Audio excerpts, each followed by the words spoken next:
Bismillah ar-Rahman ar-Rahim, wa salatu wa salamu ala Muhammadin wa ali bayti at-tahirin. Chers frères et sœurs, assalamu alaikum wa rahmatullahi wa barakatuh.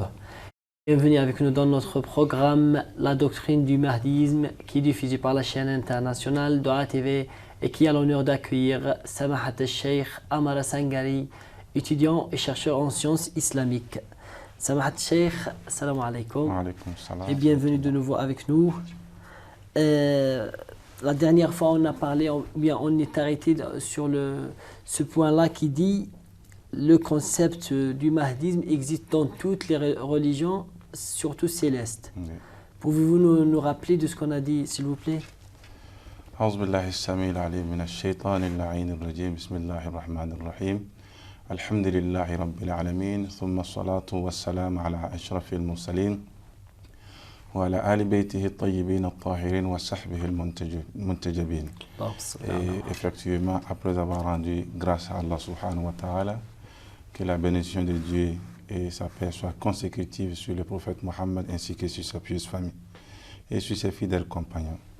Et effectivement, nous avions commencé à parler déjà de ce sujet qui a d'une importance capitale s'agissant le mahdisme ou la doctrine du mahdisme.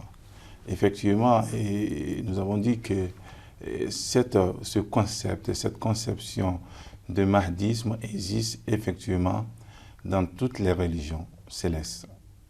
En dehors de cela, on peut parler des religions non célestes, parlant de bouddhisme et autres. Mais cela n'est pas notre question.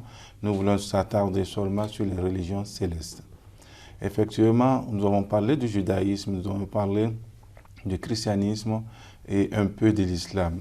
Seulement que nous avons dit que l'opinion, le concept de mahdisme, le messianisme dans le christianisme ou dans le judaïsme, parlant de judaïsme, bien sûr, ils ont parlé la première délivrance qui a été faite par David, alayhi salam, le prophète Daoud, alayhi salam. Et effectivement, ils ont parlé de cette délivrance, que c'était, en réalité, il était le sauveteur, il était le libérateur du peuple d'Israël. Vous voyez? Donc, cela s'est passé, effectivement, ils sont à l'attente d'un deuxième libérateur qui va venir les libérer de toute injustice, etc. Donc, ils sont aussi à l'attente d'un libérateur qui va venir les libérer. Effectivement, ils étaient à l'attente de ce libérateur, ce sauveur. Et ce sauveur est venu selon le Nouveau Testament et Jésus-Christ. Donc, il est Jésus-Christ, Isa alayhi salam. Donc, s'il est Isa alayhi salam, donc Isa, effectivement, de façon apparente ou qui n'a pas été accepté par les Juifs. Vous voyez? Qui n'a pas été accepté par les Juifs, il a été accepté par une minorité, et cette minorité est appelée les chrétiens. Qui sont devenus ses compagnons. Donc, son compagnon. Et effectivement, il y a eu ils étaient tous, que ce soit ceux qui se sont convertis, acceptés, embrassés la foi de Jésus, Isa alayhi salam, du prophète Isa. Ils étaient aussi, il y a une partie qui était des Juifs, il y a une partie qui n'était pas des Juifs, qui étaient des païens, des mécréants.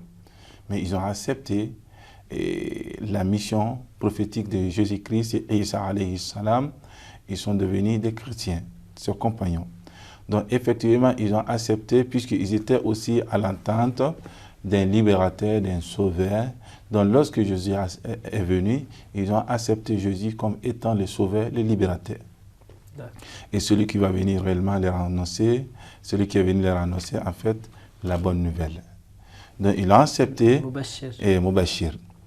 Le Jésus-Christ, Isa alayhi salam, il est venu de la part d'Allah subhanahu wa ta'ala. Il a fait beaucoup de miracles. Il y a une bonne partie qui l'ont accepté étant le prophète d'Allah subhanahu wa ta'ala. Et il y a d'autres qui ne l'ont pas accepté, qui ont refusé. Sous-entendu qu'ils attendaient un autre sauveur, libérateur, celui qui devrait leur annoncer la bonne nouvelle. Parce que parlant du judaïsme, le judaïsme est un peu lié, c'est une religion qui est un peu liée sur le sang. Vous voyez? Pas seulement sur la conviction. C'est-à-dire celui qui appartient au peuple juif, celui qui devrait être le sauveteur. Donc pour eux, le sauveteur devrait être un juif de sang, pas de croyance, de sang. Alors que c'est la croyance qui prime sur le sang. Lorsque la croyance, c'est pour cette raison, vous allez trouver que le prophète Mohammed sallallahu alayhi wa sallam, ana wa Ali abawa hadhihi al-umma. Moi et Ali alayhi salam, nous sommes le père ou les deux pères de cette communauté, cette humanité. Donc, il y a al-mu'minuna ikhwa. Le Dieu Allah subhanahu wa ta'ala a essayé de fraterniser lui-même, étant qu'il soit exalté, de fraterniser les musulmans. Vous voyez? C'est pas rendre spécifique à une race spécifique. Une race spécifique, bien sûr. Ce n'est pas lié au sang, à la race, mais c'est lié à la croyance. Donc la spiritualité, la croyance prime surtout. Vous voyez? En islam, la farqa bayna arabiyyin wa ajam. Tout à fait. C'est ce qui a été prôné par le prophète Mohammed au début de sa mission. Il n'y a aucune différence entre un arabe et non arabe. Un étranger qui vient, qui n'est pas arabe, mais ce qui est plus important, at-taqwa. Inna akramakum indallah, le meilleur d'entre vous est celui qui a la foi, qui est celui qui a la piété. Ce n'est pas celui qui est le chef de tribu, de telle tribu ou pas. Donc, effectivement, ils s'attendaient que Jésus-Christ soit un juif décent. Et c'est ce qui ne s'est pas passé réellement. Donc, ils ont essayé de refuser, mettre tout en œuvre pour pouvoir dénigrer la mission de Jésus-Christ, Isa alayhi salam. Et effectivement, ils ne l'ont pas accepté, mais Isa a été accepté par un bon nombre de personnes, et ceux-là ont été ses disciples, les deux disciples d'Isa alayhi salam. Il y a aussi des communautés qui l'ont accepté. Vous voyez? Il y a eu des transformations après l'arrivée de Jésus-Christ, Isa alayhi salam. Il y a eu beaucoup de transformations parce que cette communauté attendait un libérateur, un sauveur. Donc était Jésus-Christ, Isa alayhi salam. Lorsque Isa est venu, donc effectivement, c'était un début de soulagement. Mais c'est un petit peu changé parce que ils attendaient vraiment ils étaient opprimés par les Juifs. Oui, effectivement, ils étaient opprimés par les Juifs. Même après l'arrivée de Jésus-Christ, cette oppression continuait de demeurer. Et jusqu'à maintenant. Et jusqu'à maintenant. Donc, réellement, les Juifs et les chrétiens, il y a ce point de divergence entre eux, dans la foi et dans le sang, le judaïsme. C'est pour ça que dans le judaïsme, il n'existe pas de propagation pour dire que non, je vais appeler une autre personne qui va se convertir au judaïsme. Ça n'existe pas. C'est pour ça que vous n'allez pas trouver des prédicateurs parmi les Juifs à l'intérieur d'eux-mêmes, seulement. Mais prédicateurs pour pouvoir appeler d'autres communautés, d'autres races et qui puissent réellement...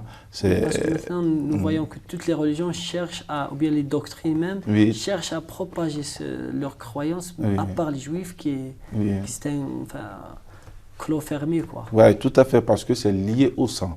Oui, c'est ce qui est la différence et c'est ce que nous devons comprendre. Et c'est ce qui a été le point de divergence entre les Juifs et les chrétiens. Parce que le sauveteur, les libérateurs qui devraient venir devraient être pour eux forcément un Juif, décent, pas de croyance. Oui. Alors que de croyance, Jésus-Christ il est Juif de croyance. Oui, oui. Mais de sang, pour eux, ils ont basé leur religion sur les temps, soit disant qu'ils sont la meilleure communauté. Donc celui qui doit venir étant le sauveur doit être parmi eux, parce qu'il doit être meilleur aussi, donc parmi la meilleure communauté. Donc c'est ce qui s'est passé concernant le judaïsme. Mais le christianisme, il y a ce Messie qui est venu, qui était Jésus-Christ, Isa alayhi salam. Il est parti chez eux dans la Bible. Ils disent qu'il est allé s'installer auprès de son Père, à la droite de son Père, et il va revenir. Donc on parle dans la conception, dans l'idéologie chrétienne, on parle de deuxième Messie, l'arrivée du deuxième Messie. Effectivement, on parle de deuxième Messie, pas le changement de la personnalité ou la personne, mais la mission. La deuxième mission. La deuxième mission de Jésus-Christ. Vous voyez? Donc il doit revenir encore, et c'est ce libérateur qui est Jésus-Christ, il est attendu par les chrétiens, effectivement. Voilà à peu près la notion du christianisme, et l'islam aussi en parle. L'islam aussi a son idéologie sur cette question. Moi, justement, je voulais vous demander, parce que vous êtes vraiment étalé sur l'islam et le christianisme, mais maintenant, pouvez-vous nous dire qu'est-ce qu'il dit l'islam sur cette question du mahdisme? Et c'est notre sujet parce que l'islam qui parle du mahdisme, plus que les autres, bien sûr. Effectivement, l'islam parle de mahdisme, les autres ne parlent pas de mahdisme, mais nous avons trouvé cette question, la conception, la doctrine du mahdisme, parce que parlant de cette idéologie, oui, les autres l'acceptent. L'idée générale est acceptée, le sauveur, le libérateur, celui qui doit venir annoncer la bonne nouvelle, installer la justice et autres, est accepté par tout le monde. Cette conception est acceptée. Mais cette question des Mahdi, qui est liée à mahdisme, imam Mahdi, à ce mot Mahdi, c'est vraiment, voilà, seulement, c'est pour les musulmans. C'est un terme technique, effectivement, qui existe dans le cadre de la religion musulmane, pas en dehors, de façon générale, dans le sens, existe aussi dans les autres religions. Effectivement, l'islam aussi a son concept sur cette question des libérateurs, des sauveurs. Et la conception de l'islam, et c'est ce qui s'explique dans le mahdisme. Donc, mahdisme qui est tiré de Mahdi, l'imam al-Mahdi, le deuxième imam qui est dit ailleurs par les chiites, et les autres disent seulement que imam Mahdi. Donc, cette conception, de façon générale, est acceptée par tous les musulmans sans aucune exception. Pour dire qu'il faut que ce soit sunnite ou chiite. L'école sunnite, l'école chiite l'accepte. Parce que dans la religion musulmane, il y a seulement que ces deux grandes écoles. Oui, c'est le plus important. Oui. Les autres sont... Donc, les écoles sunnites et les écoles chiites. L'école sunnite accepte effectivement cette notion d'imam Mahdi, l'arrivée d'imam Mahdi, etc. Et nous allons essayer de vous donner un hadith qui parle effectivement d'imam Mahdi, mais dans les livres sunnites. Oui, c'est pour vous dire que cette conception est acceptée par tout le monde. Regardez. Parce que chez les chiites, c'est clair et net. C'est clair, tout à fait net. Nous allons arriver. Imams, c'est tout à fait normal. Donc ici, il a dit "Law lam yabqa min ad-dunya illa yawm wahid, la tawwada Allahu dhalika yawm, hatta yakhruja rajulun min wuldi." C'est le prophète qui le dit.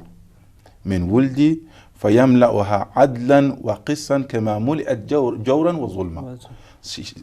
Yamla'uha, il parle de la terre. Il va la remplir. Oui, tout à fait.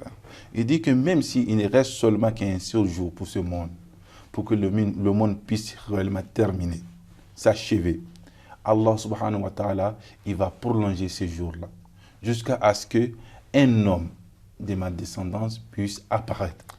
C'est-à-dire, enfin, cette expression-là, c'est pour confirmer, c'est tout. Hein. Oui, tout à fait. C'est juste pour confirmer. Sinon, il y a plus d'un jour, il y a peut-être des siècles et des siècles pour l'imam Mahdi. Oui. Mais ça, c'est juste pour... Tout à fait, c'est l'imam, c'est le prophète qui le dit. Depuis le temps du prophète, l'imam Mahdi est né en 255 Hijr. Donc, entre l'imam Mahdi et le prophète, il y a beaucoup d'années.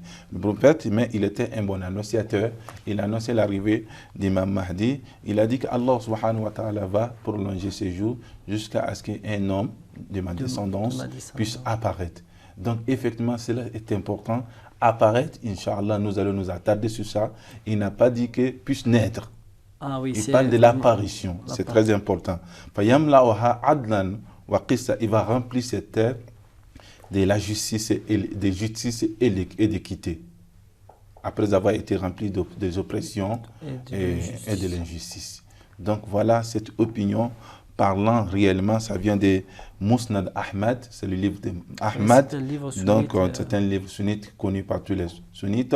Il y a le volume 3, il y a aussi le hadith 17, jusqu'à le hadith aussi, on a aussi le hadith 110. Donc, vous pouvez trouver cet hadith dans les livres sunnites. Donc, parlant de chiites, c'est une conception chiite et les chiites acceptent cette conception et c'est la croyance basée sur la croyance des bases du chiisme, puisque le mahdisme ça fait partie, c'est la suite des imams. De l'imam. Voilà, c'est la suite de l'imam. Donc en fonction déjà, c'est la suite même de la prophétie. Wow. Donc cela est accepté effectivement par les sunnites et les chiites. Ben, merci beaucoup. Donc, on va continuer, Inch'Allah, après la pause, si vous le permettez. Chers frères et sœurs, Merci beaucoup d'avoir suivi cette première partie. Restez avec nous dans sa deuxième partie. À tout de suite.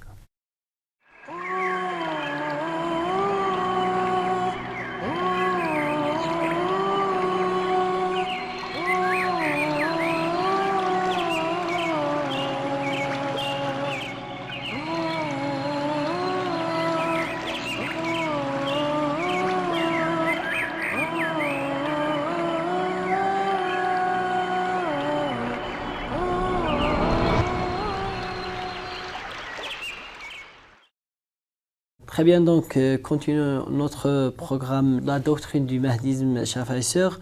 Et maintenant, Samahat Cheikh, parlons du savant musulman qui en parlait ou bien qui croyait au mahdisme. Est-ce qu'il y a-t-il certains points de divergence chez certains savants musulmans sur le sujet de l'imam Mahdi, salamullahi alayhi?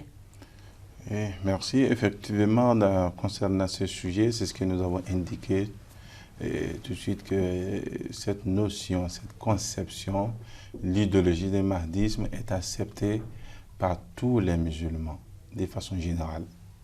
Mais la divergence se trouve où? La divergence se trouve sur cette question, est-ce que Imam Mahdi est né ou pas?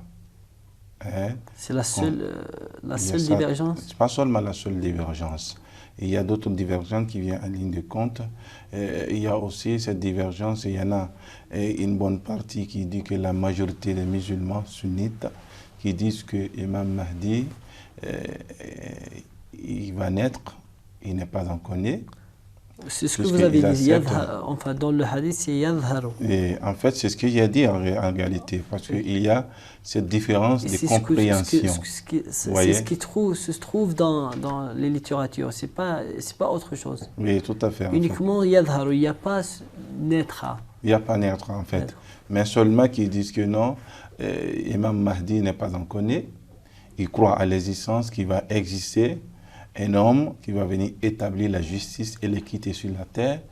Il fait partie, bien sûr, de la descendance du prophète Mohammed. Il fait partie des Ahl al-Bayt. Il y a des hadiths que nous allons donner, le nombre de ces hadiths. Donc, il y a ces deux grandes divergences. La première divergence qui dit que Imam Mahdi n'est pas encore né, il va naître. Naître, oui. Naissance, c'est-à-dire la naissance. Seulement que, pourquoi cette question est venue, vous voyez, Ibn Khaldoun, l'historien, il a eu son introduction, Muqaddimat Ibn Khaldoun, dans son introduction, vraiment il a eu beaucoup de problèmes dans la compréhension de ce système du mahdisme.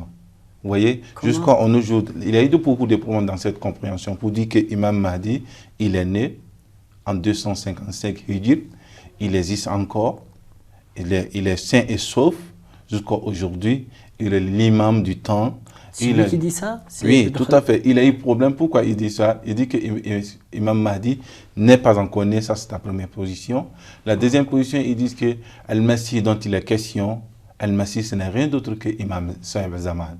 Ah, donc pour lui, c'est l'imam al-Mahdi, c'est lui-même le Christ. Le Christ. Alors que dans les autres hadiths, l'imam Mahdi, Jésus-Christ sera à côté d'Imam Mahdi. Oui, pour l'appuyer dans ses missions. Et c'est ce qui est dit dans les hadiths.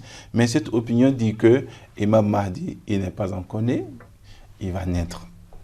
Donc ils sont aussi à l'attente de la naissance d'Imam Mahdi. Donc il n'est pas né pour Ibn Khaldoun, il n'est pas né. Oui, Ibn Khaldoun est aussi la majorité sunnite. Mais bien sûr, il y a des savants aussi, que nous allons arriver sur cette question, il y a des savants qui disent bien sûr qu'il est né. Des savants sunnites. Mais c'est une minorité. Donc, sinon, les chiites disent que tous, les chiites, maintenant, les chiites, tous unanimes que Imam Mahdi, il est né.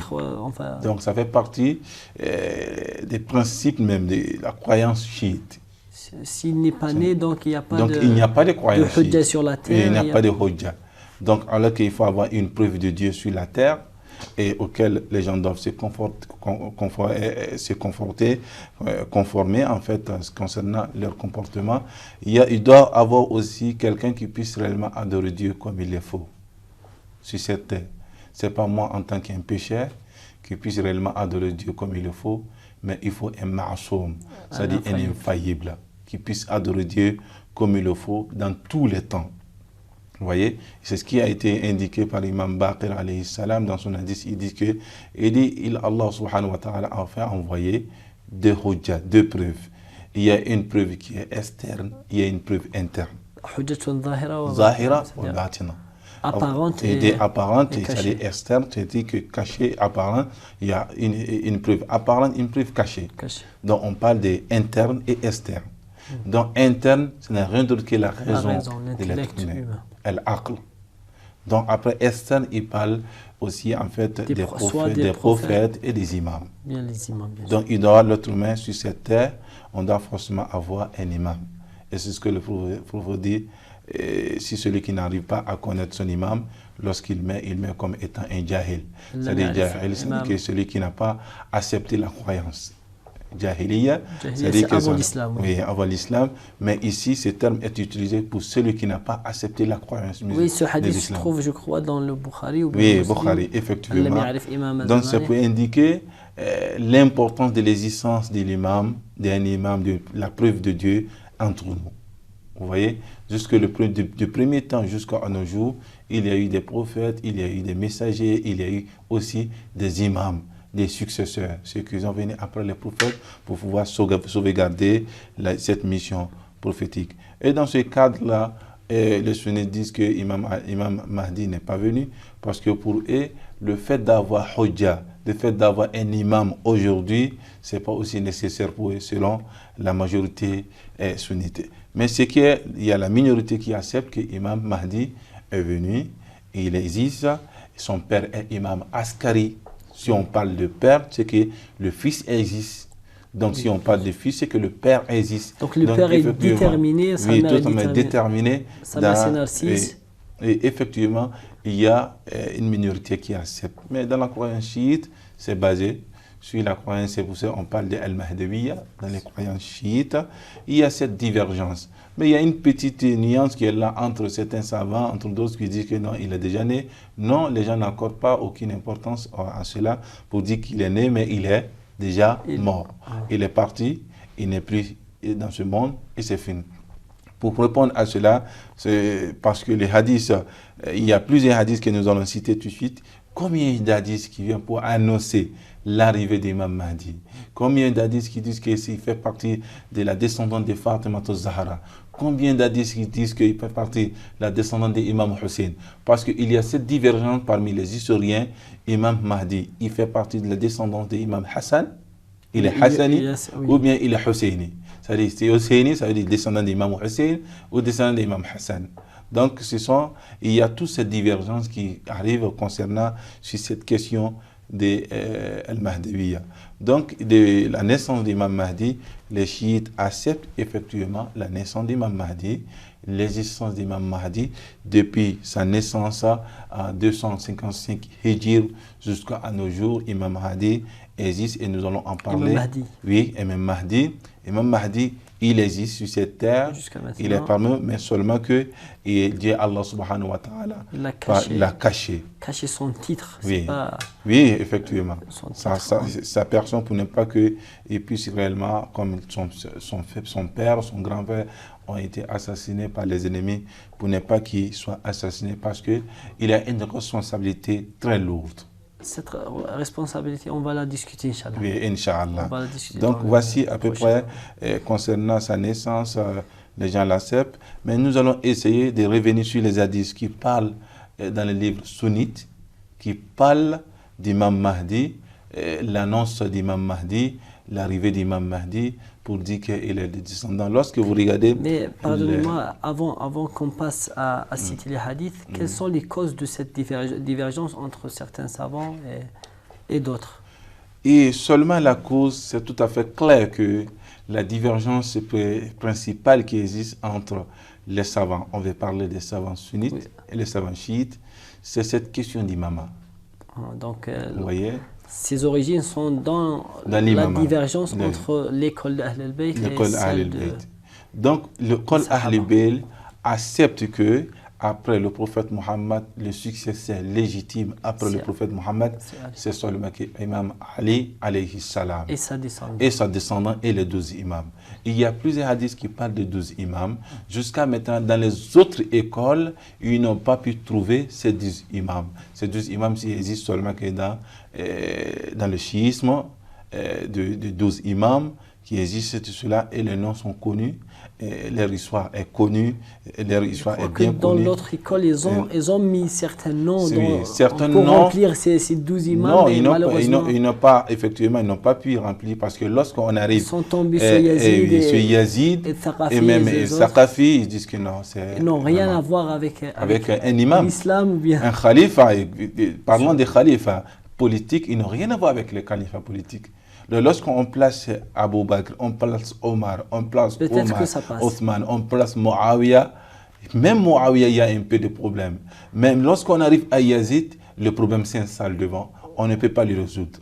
Donc pour cela, jusqu'à maintenant, ils ont essayé de mettre Hatta Omar ibn Abdul Aziz, ils ont mis Muawiyah Thani, ils sont arrivés à Thaqafi, ils sont arrivés à ce point, il est connu, c'était une fusée du sang. Ils ont perdu le fil. Oui, en fait. Lorsqu'on veut fouiller pour dire que Thaqafi, il était réellement un khalifa du prophète, lorsqu'on fouille son histoire, donc ça n'honore pas l'islam. Donc ils sont arrivés sur ce point, ils sont restés confus. Mais retournons à l'école d'Ahl al-Bayt, les noms sont bien définis. C'est tout à fait clair, les noms sont bien connus, l'histoire est connue, l'existence de ces personnes-là, c'est connu. Et même que tout le monde les témoigne qu'ils étaient les meilleurs de leurs époques. Tout à fait. Même ceux qui ne les acceptaient pas étant des imams, ils savaient qu'ils étaient meilleurs de leur époque. Incomparables. Vous voyez, ils étaient hors commun. C'est même ceux qui ne les acceptaient pas. Le meilleur témoin est Ja'far Sadiq avec les autres imams de Hanafi, et Malikites et tout à fait, tout à fait. Regarde imam Ja'far. Imam Ja'far, il était le maître d'imam Malik, imam Abu Hanifa. Et les autres imams de façon directe ou indirecte. Vous voyez? Donc, il a essayé de diffuser sa connaissance et lorsqu'on regarde sa connaissance, il l'a hérité de son père. Personne ne va dire sur cette terre que c'est moi qui étais le maître ou le professeur d'Imam Sadiq. C'était Imam Baqir, après Imam Baqir, Zainul Abidin, après Zainul Abidin, Imam Ils ont Hussein. hérité la science. Oui, en fait, c'était un héritage.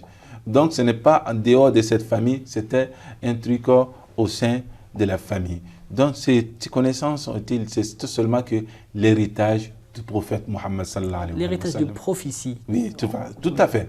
C'est la science, c'est la science de la prophétie. À part la science, ou bien la taqwa, ils étaient des gens ordinaires. Oui, tout à fait. Ils n'étaient pas très riches ou quelque chose comme ça. Tout à fait. En fait, la richesse et autres, ils étaient des gens ordinaires. La vie humble, ils vivaient humblement dans les communautés, mais concernant la foi, ils occupaient cette position sublime, le summum de la foi. Ils étaient les plus pieux dans leur temps, les plus savants, les plus vertueux. Vous voyez, donc lorsqu'on... C'est ça la religion. C'est ça en fait. Donc c'est en cela que le chiisme parle de hujja. Nous avons besoin de quelqu'un qui puisse appliquer l'islam intégralement dans ses comportements.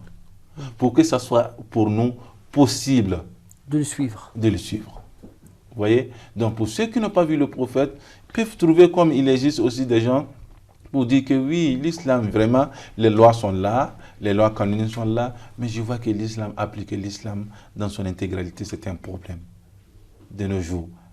Donc on a besoin toujours d'un imam pour dire que ce n'est pas un problème, c'est possible. Il y a une solution, c'est vous que oui, tout à fait. C'est pour cette raison qu'il est appelé Hujja. Il vous démontre. Il vous prouve, il vous démontre les choses. Oui, vous démontre que c'est possible. D'une manière que vous ne pensez pas ou vous n'arrivez pas à le faire. Oh, tout à fait. Et effectivement, c'est pour cette raison qu'il est appelé Al-Hujja, la preuve de Dieu. Pour dire que tout ce que vous allez voir comme difficulté dans l'application de ces lois, c'est possible. Parce que les lois, ce sont des lois qui sont dans le Coran personnalisées dans la personne d'imam. Et c'est ce que vous voyez. Donc tout ce qui est dans la sunna chez les chiites, c'est le comportement du prophète, des imams, et aussi les accords et les applications et aussi l'air dit. Donc l'imam, il est comme dans la mission. comme le prophète. Oui, c'est la continuité. Donc c'est la continuité de la prophétie. Mais seulement qu'il n'est pas prophète, mais il a la mission d'un prophète, du prophète Mohammed sallallahu alayhi wa sallam. Brièvement, nous allons dire que quelques hadiths pour si vous nous accordez. Non, malheureusement, je ne vous accorde pas parce que notre frère, les techniciens, me demandent de finir l'émission. On va laisser ça, Inch'Allah, à la prochaine séance. Je vous remercie infiniment, Samahat Cheikh. Et vous aussi, chers frères et sœurs, merci beaucoup d'avoir suivi le programme. Attendez-nous dans la séance prochaine. Wassalamu alaikum wa rahmatullahi wa barakatuh.